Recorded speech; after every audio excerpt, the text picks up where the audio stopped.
qu'il restera du rhum en octobre dernier, les flibustiers québécois Bodactan sont de retour en Europe pour une nouvelle tournée, les Grandes Débarques de la Saint-Patrick, et seront ce mercredi 4 mars en concert à Lange à Guebwiller. Non mais j'ai remarqué. Voilà, on est en train de faire la causette, nos filles sont parties, c'est le retour au sport avec Top Sport présenté par Mathieu Chanvillard.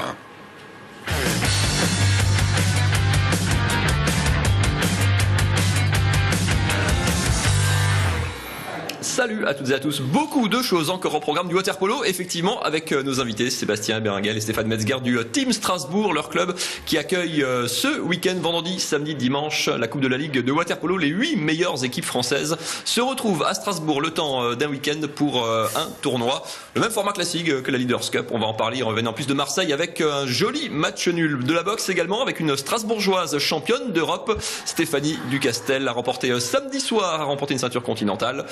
Du basket avec la victoire de la SIG sur le parquet de Cholet. C'était samedi soir, nouvelle victoire à l'extérieur pour les Strasbourgeois. Et la déception des filles de Vendenheim, éliminées en quart de finale de la Coupe de France. Et enfin, je vous emmènerai à la découverte de cette discipline étonnante. Ça s'appelle l'Apkido. Ça nous vient de Corée. Ce sera en fin d'émission. C'est viril, ce qu'on vient de voir. C'est viril, exactement. Voilà, on vient de voir de belles images aussi de basket avec une belle défense. On commence donc par du basket. On commence par la victoire de la SIG. Ça se passait ce samedi soir. Donc, retour au championnat de Pro A pour les Strasbourgeois. Vainqueurs de la Leaders Cup, c'était il y a une dizaine de jours, les Strasbourgeois qui ont tenu leur rang sur le parquet d'une équipe de Cholet, club historique du basket français, mais un petit peu mal en point en championnat, dans le ventre mou. Les Strasbourgeois menaient de 3 petits points, qui étaient menés de 3 petits points à la fin du premier quart, qui ont progressivement creusé l'écart. 4 longueurs d'avance à la mi-temps, 34-30. 8 points à la fin du troisième quart pour une victoire finale 67-52. 15 points donc d'avance pour les hommes de Vincent Collet qui ont pu notamment compter sur un très bon Bangali Fofana à l'intérieur que vous voyez ici au rebond. Les Strasbourgeois qui enchaînent une 10e victoire en 11 déplacements cette saison. Le bilan des hommes de Vincent Collet est toujours impeccable malgré ce primé Choletais en fin de match.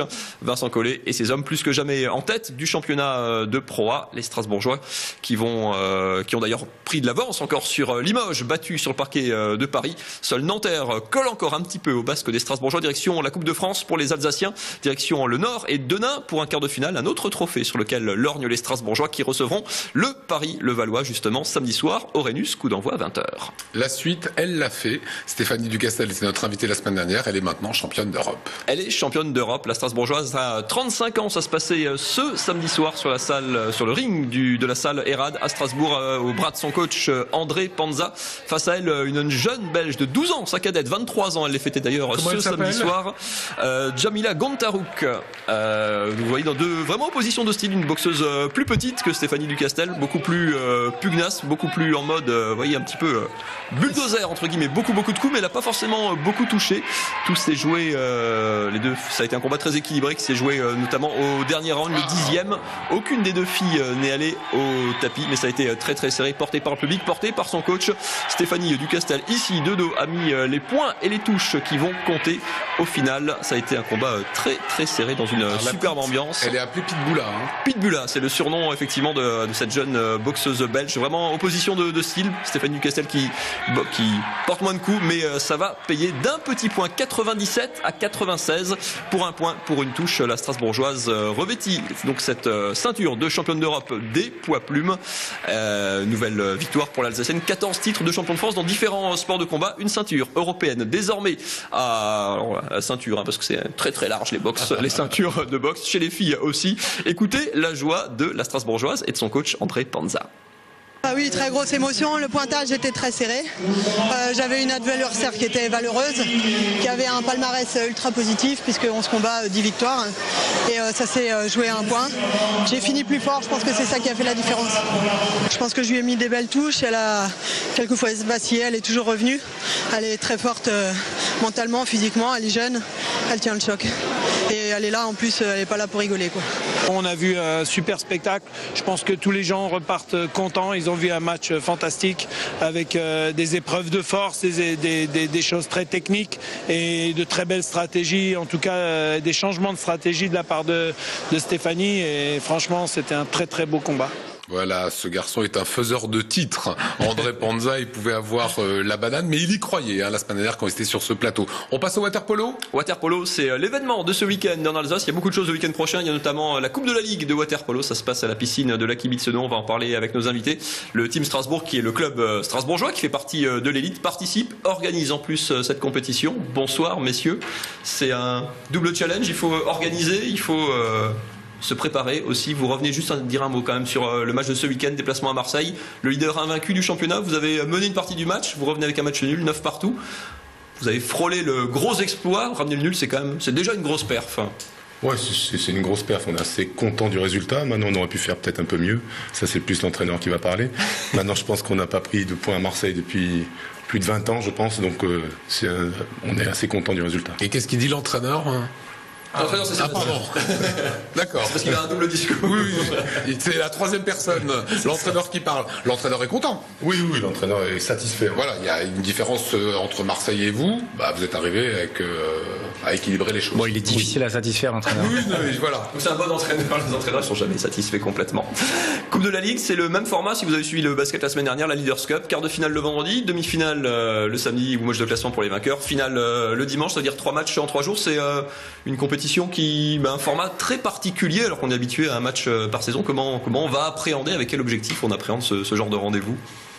Déjà, le premier objectif, on va essayer de passer les quarts de finale, ce qui va être, à mon avis, un match assez compliqué déjà. Donc après, on a, par le biais du club, fait un stage en Italie de 4-5 jours pour pouvoir nous préparer. On a fait 2 matchs par jour, ce qui nous a permis de prendre, on va dire, beaucoup de rythme.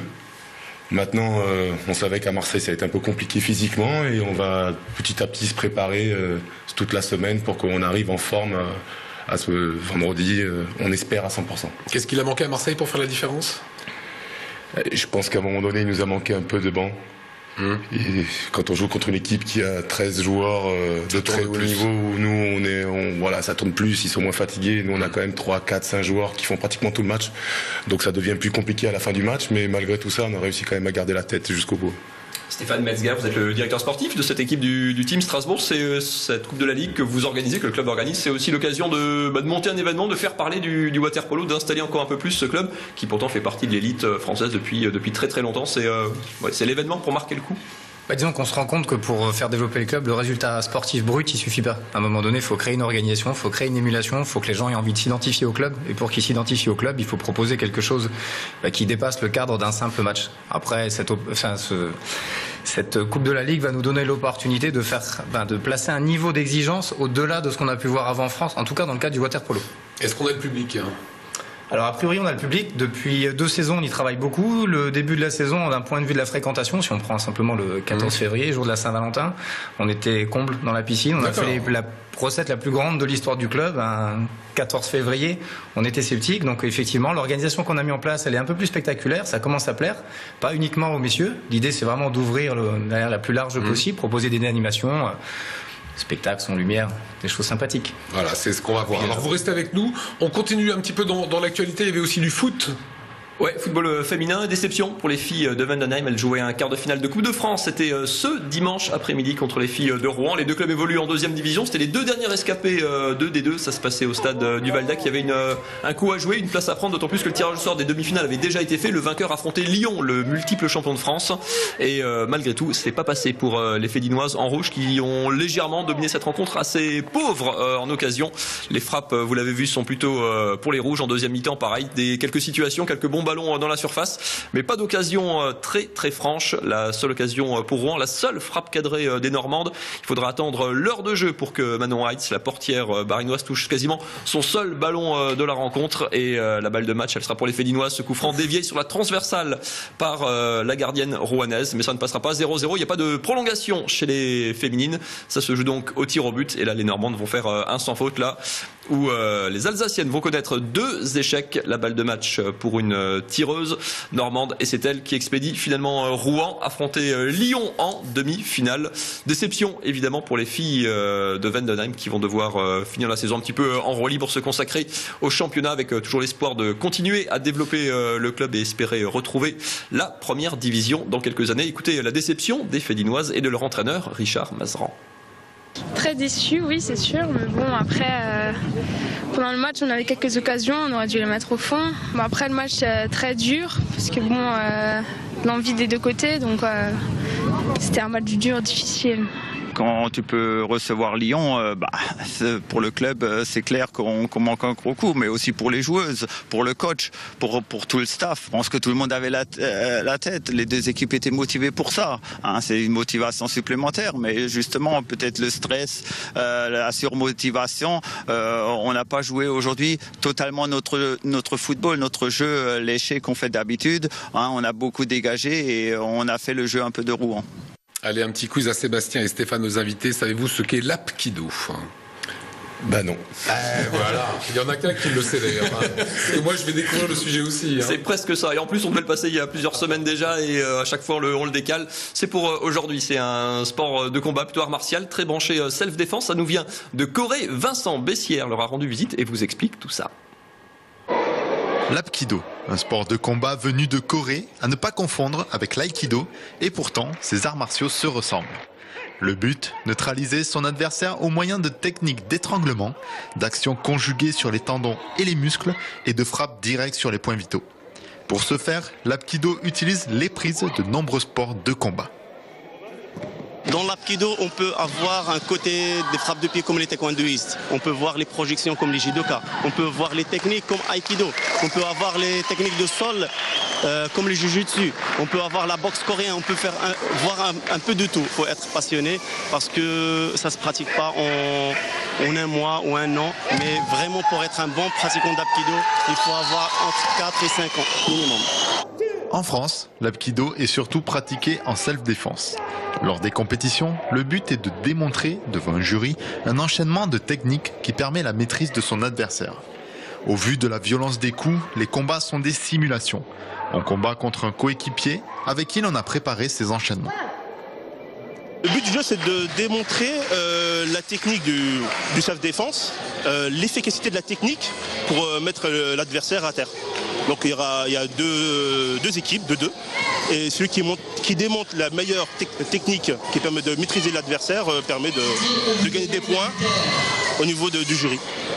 Un sport très violent en théorie, mais qui est englobé par un code moral et des valeurs dont le respect est la plus importante.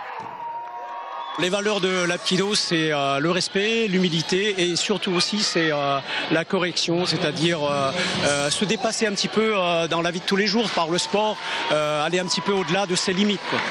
L'apkido en France fait partie de la Fédération française de taekwondo. Sur Strasbourg, le club des Aigles Apkido compte un peu plus de 90 licenciés, dont 25% de femmes.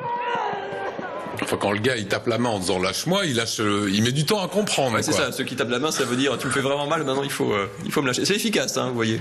Alors on va terminer avec nos invités. Sébastien, Coupe de la Ligue, Waterpolo, c'est donc ce week-end. Comment vous jugez votre saison, cette année 2015 ? Comment ça passe ? Pour l'instant, on est dans les clous. Ouais. L'objectif était d'être européen à la fin de saison, donc d'être dans les 4 premiers du championnat. Pour l'instant, on l'est. Maintenant, il nous reste encore 8 matchs de saison régulière à faire. Donc, on va pas vendre la peau de l'ours avant d'avoir tué, mais bon, pour l'instant, on est bien. Stéphane, c'est la Coupe d'Europe, ça permettrait justement, on parlait d'événements, de créer l'événement autour du waterpolo, la Coupe d'Europe justement, ça permettrait au club de passer un cap, puis d'attirer de nouveaux publics, des joueurs aussi, des nouveaux partenaires. Ce qui est important pour nous en fait, c'est tous les ans de monter d'un échelon. Donc si on regarde les 4 dernières années, à chaque fois le club a réussi à monter d'un niveau d'un point de vue sportif, mais également d'un point de vue de l'organisation. Aujourd'hui, on a une organisation qui nous permettrait d'accueillir une Coupe d'Europe dans de très bonnes conditions et de proposer un spectacle très abouti. Donc on est dans les clous. D'un point de vue budgétaire, on n'est pas 4e du classement, théoriquement. Donc après, on doit gérer un petit problème de riche, entre guillemets, puisque le classement est favorable. Maintenant, on sait que dans le sport, tout va très très vite. Donc après, on va pas... Qu'on se fasse une petite idée, vous parlez d'argent. C'est quoi le budget d'un club comme le vôtre ? Alors si on prend le budget global avec le paiement des lignes d'eau, la globalité du club, c'est autour de 500 000 € le budget. 500 000 €, ouais. Voilà. Donc plutôt un bon budget. 4e budget de... Non, pas du tout, justement. 4e au classement, mais avec moins de... D'accord, avec le 4e budget, voilà. Justement. Il y a des clubs, ils ont 1 million de budget. Donc ils ont le double du nôtre et ils n'ont pas de ligne à payer, par exemple. Ils ne font pas autant d'étincelles que vous, les gars. Dernier petit point